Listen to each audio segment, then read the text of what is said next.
Okay, so in laws of motion हमने कल के लेक्चर में देखा है न्यूटन का सेकेंड लॉ होता क्या है। ये वाली चीज़ हमने देखी है। Force causes acceleration. Unbalanced force के कारण एक्सेलरेशन होता है। अनबैलेंस्ड फोर्स का मतलब एक जगह से ज़्यादा फोर्स होगा, दूसरी जगह से फोर्स की मात्रा कम होगी। तो यहाँ पे देख सकते हो सीधा सीधा गणित गणित साफ है। 3 न्यूटन 2 न्यूटन के कारण नेट फोर्स कितना होगा, 3 - 2 इज इक्वल्स टू, करना क्या होता है, ये वाला हमारा मास्टर फॉर्मूला है। Summation of force is equals to mass into acceleration.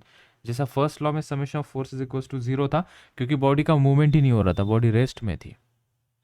तो हमने कहा था तब वहाँ पे एक्सेलरेशन 0 था, लेकिन यहाँ पे बॉडी का मूवमेंट होगा, एक्सेलरेशन होगा 3 - 2 दैट इज 1 newton. So 1 is equals to 1 × a, that is the mass of the body is 1 kg, acceleration is 1 metre per second square. कुछ गणित हमने किए। यहाँ पे एक क्वेश्चन हमने किया tension and acceleration find out करने के लिए। एक हमने फॉर्मूला निकाला, acceleration is equals to net force upon mass. Net force मतलब एक्सटर्नल फोर्स पुट करेंगे डिवाइडेड बाय टोटल मास। तो ये फोर्स किन किन की मासेस को खींच रहा है, 4 5 6 मतलब 15 किलो को खींच रहा है। तो 60/15 that is 4 metre per second square. और एक बात बताऊँ, तीनों ब्लॉक का एक्सेलरेशन सेम होगा, 4 मीटर पर सेकेंड स्क्वायर। ये पता चला। तो हमने टेंशन इन द स्ट्रिंग निकाला by conventional way. Free body diagram हमने फाइंड आउट की। फ्री बॉडी डायग्राम यहाँ पे देख सकते हो। इस 4 kg की क्या होगी, only one force that is T is acting on the body. And obviously normal and mg force तो लग ही रहे थे, लेकिन in the direction of acceleration, acceleration कहाँ होगा, इन तीनों मासेस का टूवर्ड्स द राइट। ऑब्वियसली बात है 60 न्यूटन फोर्स जहाँ लग रहा है उसी की तरफ ये चल पड़ेगा। तो इसके ऊपर भी हमने एक्सेलरेशन ए ऐसे डायरेक्शन दे दिया था। And all the tensions in the string T1 and T2 की वैल्यू हमने यहाँ से निकाल दी। सिमिलरली T2 भी आ गया था। फिर यहाँ पे भी हमने देखा जब एक ही स्ट्रिंग है और दो ब्लॉक उससे कनेक्टेड है तो दोनों का एक्सेलरेशन यहाँ पे सेम होगा। सो हमने वो पहले निकाल लिया, क्वेश्चन को सॉल्व किया। यहाँ पे भी हमने देखा, here we can see the normal reaction between the blocks हम कैसे फाइंड आउट करते हैं। 50 न्यूटन का फोर्स लग रहा था और 3 ब्लॉक एक दूसरे से चिपक के बैठे थे स्मूथ सरफेस के ऊपर। ठीक है, तो सबसे पहले एक्सेलरेशन पूछेंगे तो तीनों ब्लॉक का सेम एक्सेलरेशन होगा। कितना होगा, इस फॉर्मूला से हमने निकाला। Net force 50 divided by total mass is 9। ठीक है, और हमें नॉर्मल रिएक्शन पूछी थी। नॉर्मल रिएक्शन कांटेक्ट फोर्सेस के बीच में लगेगा। नॉर्मल रिएक्शन है actually contact force between the two blocks, वो भी हमने एफ बी डी ड्रॉ करके निकाली थी। ठीक है, तो ये कल के लेक्चर का डिस्कशन था। आज के लेक्चर के डिस्कशन में हम पढ़ेंगे कॉन्सेप्ट ऑफ वेइंग मशीन। तो यहाँ पे हम एक हेडिंग लगाएंगे, यहाँ पे हेडिंग लगाएंगे हम कॉन्सेप्ट ऑफ वेइंग मशीन, जिसपे हम अपना वजन मेजर करते हैं। उस वेइंग मशीन की बात चल रही है। ठीक है, वेइंग मशीन दिखने में कैसे दिखता है बच्चों, वेइंग मशीन कैसे दिखता है हम दिखा देते हैं। यहाँ पे किसी सरफेस पे एक वेइंग मशीन है। ठीक है, ये वेइंग मशीन है, इसके ऊपर कोई आदमी खड़ा है। A person is standing on a weighing machine जिसका मास है m। ठीक है, तो ये वेइंग मशीन है, दिस इज वेइंग मशीन। इस वेइंग मशीन के ऊपर वो खड़ा है। वेइंग मशीन क्या करती है, वेइंग मशीन उसका कितना मास है वो मेजर करके देगी। इनफैक्ट हम कहते हैं वेइंग मशीन उसका टोटल वेट कितना है वो मेजर हमें करके देगी। कैसे काम करती है वेइंग मशीन, अब क्या होगा, इस आदमी ने वेइंग मशीन के ऊपर फोर्स लगाया। ठीक है, वेइंग मशीन इसके ऊपर नॉर्मल रिएक्शन लगाएगी, right. So can we show the mg force is acted by this man on the weighing machine. Weighing machine के ऊपर ये खड़ा है तो इस आदमी के ऊपर नॉर्मल रिएक्शन लगेगी ऊपर की तरफ। ठीक, तो ये जो नॉर्मल रिएक्शन होगी वही वेइंग मशीन का आंसर रहता है। ये जो नॉर्मल रिएक्शन ऊपर लग रही है that's the answer of weighing machine. एक पॉइंट हम नीचे लिखते हैं that will help us to understand. तो हम यहाँ पे लिख सकते हैं, we will write a weighing machine, a weighing machine always measures the normal reaction. It always measures the normal reaction acting on it. ठीक है, अगर इस आदमी की हम एफबीडी निकालते हैं, let's draw the FBD of this man. हम एफबीडी निकालते हैं, एफबीडी ऑफ मैन. तो मैन के ऊपर कितने फोर्सेस लग रहे हैं, mg नीचे, and the normal reaction on the man acting is in the upward direction. So ये नॉर्मल रिएक्शन कौन लगा रहा है, मशीन लगा रही है. mg कौन लगा रहा है, ग्रेविटी लगा रही है. ठीक है, ये इसके ऊपर बैलेंस्ड खड़ा है, तो n is equals to mg, that is the normal reaction measured by this weighing machine is equals to mass into acceleration of gravity. ठीक है, कई बार हमें रीडिंग पूछते हैं, रीडिंग मेजर्ड, जो वेइंग मशीन हमें आंसर देता है ना 70 किलो, 30 किलो, 50 किलो, उसे हम कहते हैं reading measured by weighing machine. Reading measured by weighing machine, वो क्या होती है, n डिवाइडेड बाय g. मतलब हमें आंसर अगर kg में पूछते हैं तो normal reaction divided by g हम करेंगे, वो हमारी वेइंग मशीन की रीडिंग होगी. ऐसा क्यों किया सर, क्योंकि अगर ये mg आंसर मेजर करेगा तो इसका आंसर किस में आएगा, न्यूटन में, क्योंकि वेट न्यूटन में मेजर किया जाता है. जब हम वेइंग मशीन के ऊपर खड़े होते हैं वो हमें आंसर किस में देता है, kg में देता है. इसका मतलब है इस n को g से हम डिवाइड कर देंगे तो हमारा आंसर kg में आएगा.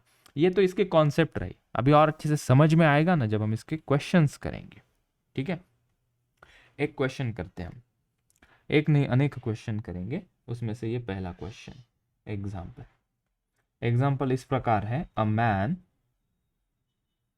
Of mass 60 kg is standing on weighing machine और inside on an elevated, lift के अंदर weighing machine है, उसके ऊपर आदमी खड़ा है. inside an elevator which is accelerating up at 2 meter per second square. Find the reading of weighing machine. ठीक है, बढ़िया सा क्वेश्चन है, बहुत अच्छे कॉन्सेप्ट इसके ऊपर से आएंगे. सभी लोग अच्छे से ध्यान दें इस क्वेश्चन के ऊपर, क्योंकि आज का पूरा लेक्चर इसी कॉन्सेप्ट को डिवोटेड है. ठीक है, एक आदमी है, ये पीछे वाला ही आदमी हम यहाँ से उठाते हैं. ये आदमी को उठाया जो कि वेइंग मशीन के ऊपर खड़ा है. ठीक है, इस बार ये जो वेइंग मशीन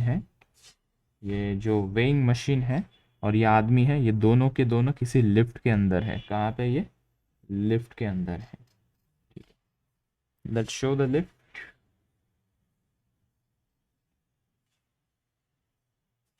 ये लिफ्ट के अंदर दोनों बैठे.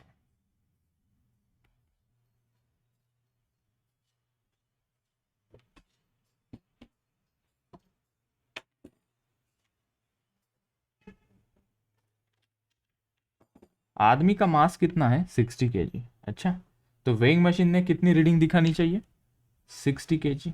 लेकिन ये जो है ये लिफ्ट के अंदर रखा है और लिफ्ट ऊपर जा रही है 2 मीटर पर सेकेंड स्क्वायर से.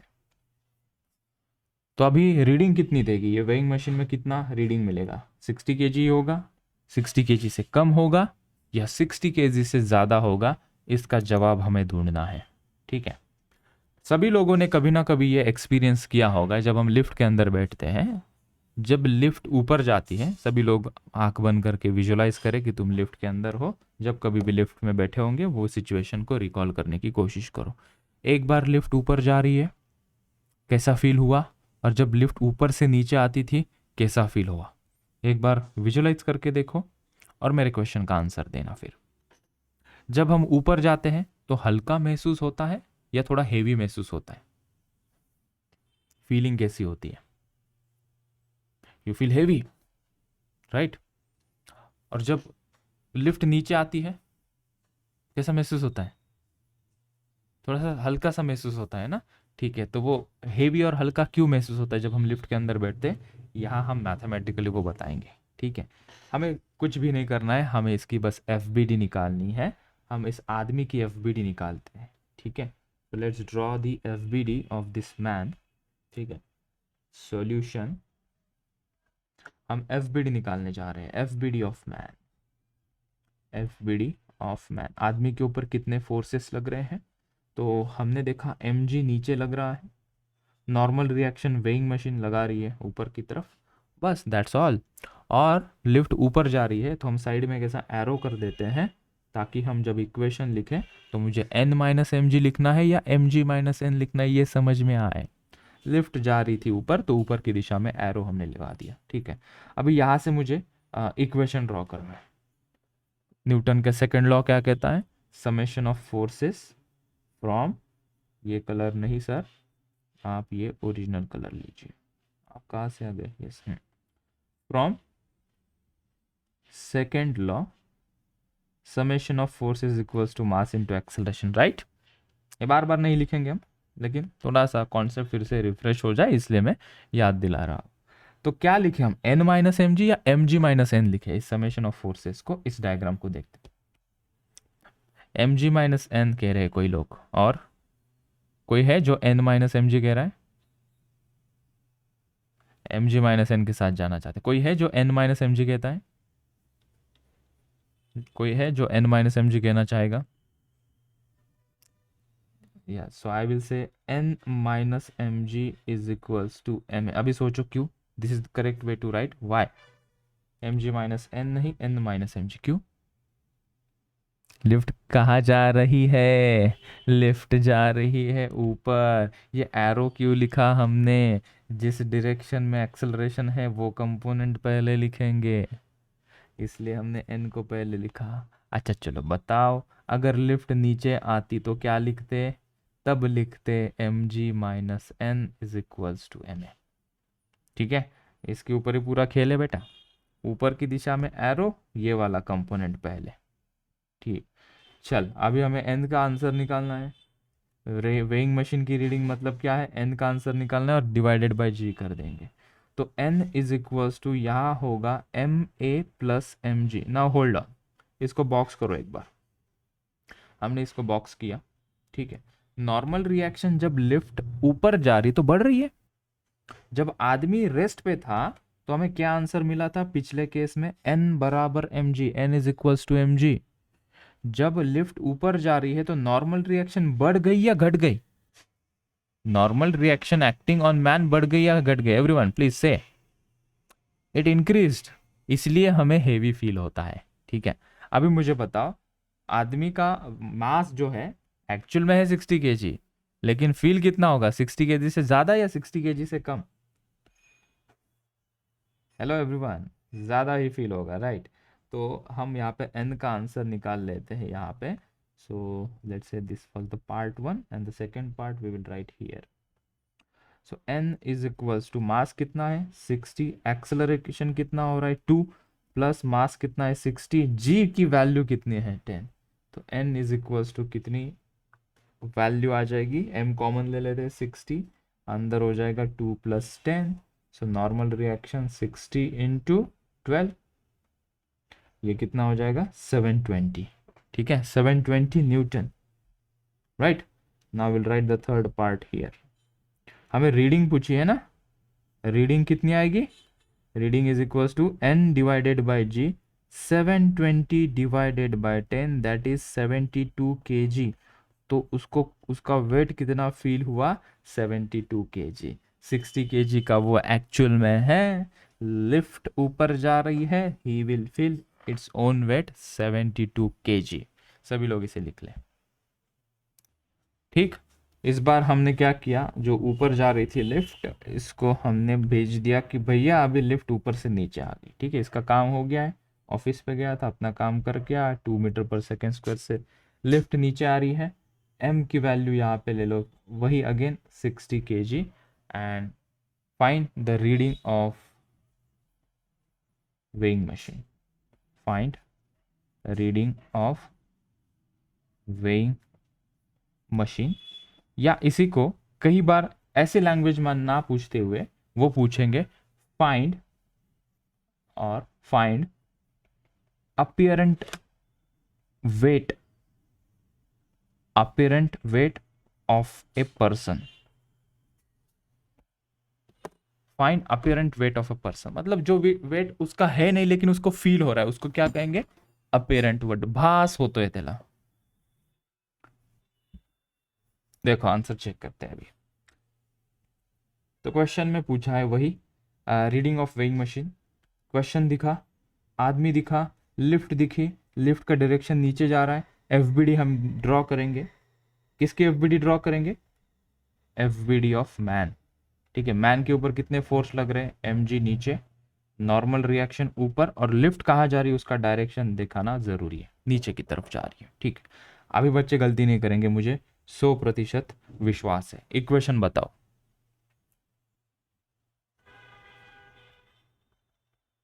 एम ए, सिर्फ ए नहीं, एम ए। ठीक है, M G minus N is equals to M a. तो यहां से एन कितना होगा? एन को इधर लेके गया मैं, एम ए इधर आ जाएगा, so this will be m ji minus M a. तो नॉर्मल रिएक्शन बढ़ी या घट गई? घट गई। ठीक है, कितनी घटी? जी माइनस ए। तो लिफ्ट अगर नीचे आएगी तो उसका वेट रिड्यूस हो जाएगा। कितना रिड्यूस हो जाएगा देखते हैं ना। ओरिजिनल वेट 60, जी की वैल्यू 10, लिफ्ट आ रही है 2 से, तो ये हो जाएगा 60 इंटू 8, तो दैट इज 48 न्यूटन। केजी में आंसर चाहिए, that is the reading of weighing machine. So ये अगर 1 है, यहाँ पे हम 2 करते हैं, that is reading of weighing machine. ठीक है, ये 48 न्यूटन क्या है? That is called as apparent weight. This is called as apparent weight. Weight हमेशा न्यूटन में मेजर करते हैं, फोर्स के यूनिट्स में।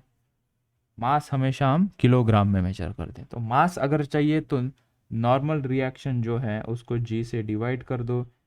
ठीक है, 480 एक्चुअली 448 नहीं 480 न्यूटन आएगा।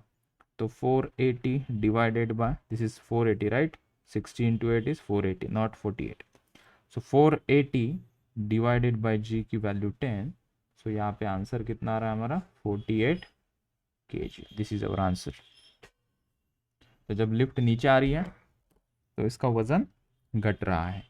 ठीक है, चलो थोड़ा सा गूगली डालते हैं, क्वेश्चन में ट्विस्ट लाते हैं। तो क्वेश्चन में एक ट्विस्ट ऐसा लाते हैं हम, इन द नेक्स्ट क्वेश्चन हमने अभी 2 सवाल किए लिफ्ट के ऊपर। अपीरेंट वेट इस कॉन्सेप्ट का नाम है, जहाँ पे हमें वेट कितना फील होता है वो देखना है। अगर यहाँ पे हम लिफ्ट नीचे तो जा रही है, लिफ्ट नीचे तो जा रही है, नेक्स्ट क्वेश्चन में ऐसा बोला गया है, लिफ्ट नीचे जाते हुए रिटार्ड कर रही है, रिटार्डेशन है। लिफ्ट का क्या हो रहा है? रिटार्डेशन है। एक्सेलरेशन का मतलब क्या है? नीचे उसकी रफ्तार बढ़ रही थी। अभी के क्वेश्चंस में पहले 2 क्वेश्चन में नीचे और ऊपर जा रहे थे तो एक्सेलरेट कर रहे थे। अगर लिखा हो रिटार्डेशन हो रहा है, नीचे आते आते तक रिटार्ड हो रहा है, मतलब स्पीड धीरे धीरे धीरे धीरे धीरे कम हो रही है, then how do you feel? हमने एक्सपीरियंस किया होगा, 3rd फ्लोर से नीचे आ रहे हैं ग्राउंड फ्लोर तक, जैसे कि 3rd फ्लोर से 1st फ्लोर तक आए, लिफ्ट की स्पीड बढ़ रही थी, और उसके बाद 1st फ्लोर से ग्राउंड फ्लोर जहाँ पे लिफ्ट को रुकना है तो लिफ्ट ने स्पीड को घटाया slowly slowly slowly. So at the very last moment जब लिफ्ट अपनी स्पीड को कम कर रही है तब मुझे कैसे फील होता है वो हम देखते हैं यहाँ पे। तो रिटार्डेशन लिखा है तो क्या इक्वेशन में चेंज होगा वो हम देखते हैं। ठीक है, so let's solve this question. F B D निकालेंगे एज यूजुअल, एम जी नीचे, नॉर्मल रिएक्शन ऊपर, यहाँ पे बस माइनस ए लिखेंगे, रिटार्डेशन हो रहा है तो माइनस ए लिखेंगे। इक्वेशन वही लिखना, जिस डायरेक्शन में एक्सेलरेशन या रिटार्डेशन हो रहा है वो कंपोनेंट पहले लिखो। तो यहाँ पे हम लिखेंगे M ji minus N is equals to M into minus A लिख दो, उसे एक्सेलरेशन है उसे माइनस ए लिख दो। ठीक है, तो नॉर्मल रिएक्शन क्या हो जाएगी यहाँ पे? M ji minus M A इधर आके प्लस एम ए हो जाएगा, एन उधर चला जाएगा, So can you say n is equals to, you take m as a common, g plus a will be inside. So the normal reaction when the lift comes down, doing the retardation, normal reaction is increasing. अगर lift नीचे आती है accelerate करते हुए तो normal reaction was decreasing. ठीक है, तो कोई रट्टा नहीं मारेगा लिफ्ट नीचे आएगी तो वेट बढ़ेगा, नहीं, लिफ्ट नीचे आ रही है तो एक्सेलरेट करते हुए नीचे आ रही है या रिटार्ड करते हुए नीचे आ रही है, वो देखना ज़रूरी है. ठीक है, तो यहाँ से हमें पता चला लिफ्ट अगर रिटार्ड करती है तो लास्ट मोमेंट में, very last moment when lift is retarding, हमें फिर से हेवी फील होता है. सो वो कितना आंसर आएगा यहाँ पे, 60 टेकिंग एज अ कॉमन. यहाँ पे g की वैल्यू है 10 प्लस 2. यहाँ पे -2 मत पुट करना, माइनस ऑलरेडी पुट किया है, वो राइट हैंड साइड में आने के बाद प्लस हुआ है, तो वापस से यहाँ पे माइनस की वैल्यू मत पुट करना. So n will be equals to 60 into 12. ये कितना आएगा, 720 न्यूटन, जो कि लिफ्ट ऊपर जाने में उसे जैसा फील हो रहा था उतना ही उसे फील होगा.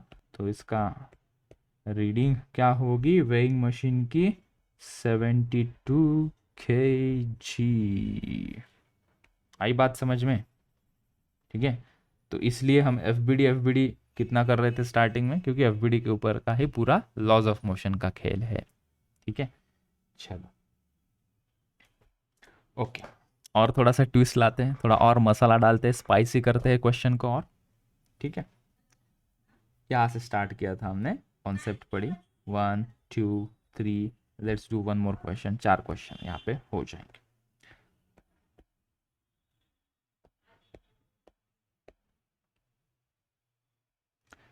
सो in the next question okay, सभी लोग इसे ट्राई करेंगे, मज़ा आएगा और हंसते खेलते कॉन्सेप्ट भी हमारा क्लियर हो जाएगा. So to save the time I am taking the same diagram and I will make the necessary changes in the particular diagram. ठीक है, this time lift is not accelerating actually, the lift is moving downward with a constant velocity of 12 metre per second. Watch out for the unit, मैंने metre per second लिखा है, metre per second square नहीं लिखा. Watch out what I have written here, constant velocity. The lift is moving in the downward direction with a constant velocity. Find the apparent weight या reading of the weighing machine. Please try करो इसे. समय समाप्ति की घोषणा. देखो कोई है जादूगर जिसका आंसर आया है? बाजीगर हो बाजीगर. 60 kg का मास लिफ्ट के अंदर नीचे आ रहा है, लिफ्ट आ रही है constant velocity 12 metre per second से. मुझे बताओ इन दिस सिचुएशन एक्सेलरेशन कितना? ये नीचे आ रहा है. वेरी गुड, आ गया तुम्हारा आंसर बच्चों. एक्सेलरेशन यहाँ पे कितना है? 0. ठीक है, कांस्टेंट वेलोसिटी का मतलब एक्सेलरेशन 0. एफ बी डी निकालेंगे, नीचे एम जी, ऊपर नॉर्मल रिएक्शन, एक्सेलरेशन 0 है, मतलब नॉर्मल रिएक्शन किसके बराबर है? एम जी के बराबर है. तो normal reaction will be equals to, mass कितना है 60, जी की वैल्यू है 10, नॉर्मल रिएक्शन पूछेंगे 1600 न्यूटन, या रीडिंग अगर पूछेंगे इसका अपेरेंट मास तो 60 kg, n divided by g that is 600 divided by 10 that is 60 kg. ठीक है, तो लिफ्ट अगर कांस्टेंट वेलोसिटी से नीचे जाए या ऊपर भी जाए तो उसके वेट में कोई बदलाव नहीं आएगा, क्योंकि एक्सेलरेशन यहाँ पे क्या है? 0, क्योंकि नेट फोर्स क्या हो गया यहाँ पे? 0 हो गया. समझ में आ रही है बात? ठीक है, चलो नाउ और थोड़ा सा मिर्च मसाला डालते हैं और क्वेश्चन नया बनाते हैं, और स्पाइसी क्वेश्चन. यही क्वेश्चन को कॉपी किया, नेसेसरी चेंजेस हम यहाँ कर देते हैं, और हमने कहा this time forget about constant velocity, we are saying the lift is moving upward, let's say take downward, lift is moving downward with a 12 meter per second square of acceleration. Let's see who can do this. ठीक है, so see this question, let's solve this question. Conventionally हम जैसे solve करते हैं वैसे ही solve करेंगे। F हमने ड्रॉ की मैन की, एम वेट नीचे लग रहा है, नॉर्मल रिएक्शन ऊपर लगेगी, लिफ्ट नीचे हो रही है, एक्सेलरेशन ही हो रहा है। जब तक रिटार्डेशन ये वर्ड मेंशन नहीं, बाय डिफॉल्ट एक्सेलरेशन ही मानकर चलते हैं उसे। कितना एक्सेलरेशन हो रहा है ये, नीचे 12 मीटर पर सेकेंड स्क्वायर। यहाँ से इक्वेशन क्या बनेगा, बच्चों को अभी पता ही है, M G minus N is equals to M A. ठीक है, तो यहाँ से n कितना होगा, M ji minus M A is equals to N. m common ले लेते हैं, g minus A is equals to N. यहाँ तक बात ठीक है हमें। मास 60 kg, g की वैल्यू 10, a की वैल्यू 12 है। ठीक है, इज इक्वल्स टू n। तो ये n कितना आ रहा है, 60 इंटू 10 माइनस 12 कितना होता है, -2। नॉर्मल रिएक्शन कितनी आ रही है, -120 न्यूटन। ठीक है, अब ये माइनस तो नॉर्मल रिएक्शन कभी नहीं लग सकती यार। इसका मतलब क्या है कि ये जो हमारे भाई साहब है, इनका ग्राउंड से कनेक्शन ही टूट गया। लिफ्ट इतनी तेज आ गई नीचे कि ये अभी लिफ्ट के अंदर हवा में लटक रहे हैं। ठीक है, ग्राउंड से उनका टच ही छूट गया। नॉर्मल रिएक्शन निगेटिव नहीं हो सकती। इसका मतलब क्या है, this answer you take as 0। Negative नहीं हो सकता normal reaction, this is not possible, this is not possible. फिर क्या करेंगे, ये निगेटिव आंसर हमें इंडिकेट कर रहा है कि इस आदमी का ग्राउंड से या जिस वेइंग मशीन पे ये बड़ा खड़ा है उससे उसका कांटेक्ट टूट गया और ये हवा में लटक रहा है। ठीक है, so this is called as normal reaction is 0। इसको कहते हैं वेटलेसनेस कंडीशन। वेटलेसनेस कंडीशन, जब नॉर्मल रिएक्शन ही नहीं लग रही है तो हम उसको कहते हैं वेटलेसनेस कंडीशन। हम सभी ने कभी ना कभी ये फील किया होगा। दीवार से कभी हम जंप करते हैं, दीवार से जब हम जंप करते हैं, for that fraction of second हम हवा में होते हैं। ठीक है, so in that particular fraction of second you feel, तुम्हें वेट फील ही नहीं होगा, you don't feel your weight. Weight कब फील होता है, किसी चीज़ के ऊपर हम खड़े होते हैं, किसी चीज़ के ऊपर हम बैठते हैं। जैसे कि तुम चेयर पे बैठो, when you sit on the chair is applying some normal reaction on you, then you say कि हाँ मुझे इतना वेट फील होता है। तुम पैरों पे खड़े होते हो, कोई हवा पे तो खड़ा नहीं हो सकता ना, अनलेस अनटिल शक्तिमान या सुपरमैन हो कोई। हम ग्राउंड पे ऊपर खड़े होते हैं, तो ग्राउंड हमें, या जिस फ्लोर पे हम खड़े होते हैं वो फ्लोर हमें नॉर्मल रिएक्शन लगाता है, तो हमें हमारा वेट फील होता है। अगर कोई हमें नॉर्मल रिएक्शन ही ना लगाए, वैसी कंडीशन कब होगी, हम किसी फ्लोर के साथ कांटेक्ट में ही ना हो, हम हवा में लटक रहे हो, तो वो पर्टिकुलर कंडीशन में हमारा वेट हमें कितना फील होगा, 0 फील होगा। किसी ने स्काई डाइविंग की होगी या किसी ने वो बंजी जंपिंग की होगी, थोड़ी देर के लिए जब हम हवा में होते हैं हमें थोड़ा सा ऐसा डर सा लगता है, क्योंकि वो कंडीशन हमने कभी एक्सपीरियंस की नहीं होती ना डे टू डे लाइफ में, कॉन्टैक्ट छूट जाता है।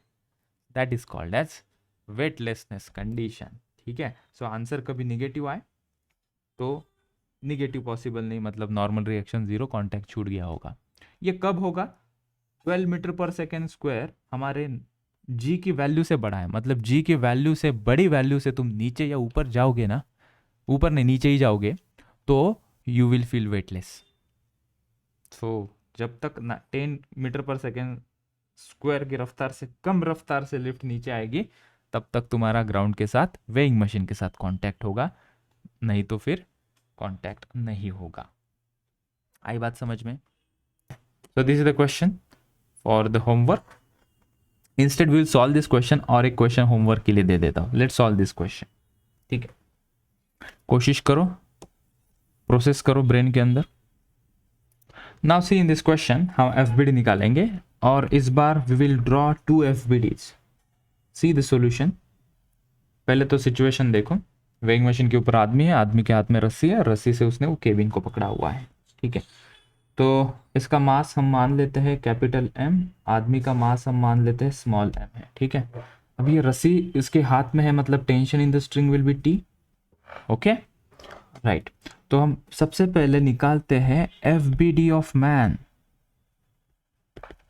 आदमी की FBD निकालेंगे। कितने फोर्सेस लग रहे हैं बेटा इसके ऊपर, मुझे 3 दिखाई पड़ रहे। क्या तुम लोगों को 3 फोर्स दिखाया, एक नीचे mg, नॉर्मल रिएक्शन ऊपर, रस्सी हाथ में है, that is creating a tension.